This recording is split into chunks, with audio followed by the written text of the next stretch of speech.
Hello friends, आज আমি বানাবো স্প্রাউট চিলা।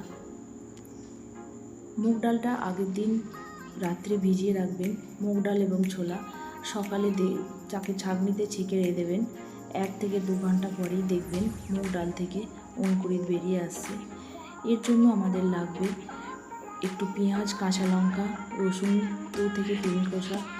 আপনারা এটা নিরামিষ বানাতে পারেন, তার জন্য আমি পেঁয়াজ আর রসুনটা স্কিপ করে দেবেন। আর এতে একটু আদা আর একটু কাঁচা লঙ্কা, ধনে পাতা দিয়ে দেবেন, তাতেও হবে। এটা আপনার ওয়েট লস জার্নিতে 15 থেকে দিন খেয়ে দেখবেন, আপনি অবশ্যই ফল পাবেন।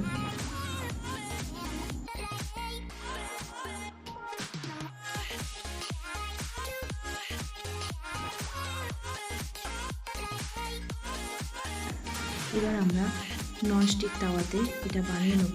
প্রথমে একটু তেল ব্রাশ করে নেব আর এটা গোলা রুটি বানানোর মতো চাড়িয়ে বানিয়ে নেব।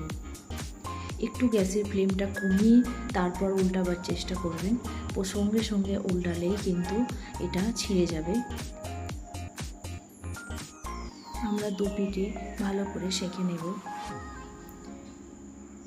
আর একটু সময় দিতে হবে, তাহলেই আমাদের রেডি স্প্রাউট চিলা।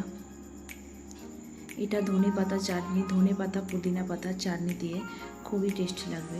আমি আমার চ্যানেলে ধনে পাতা আর পুদিনার চাটনিটা দিয়ে দেবো, আপনারা দেখে নেবেন।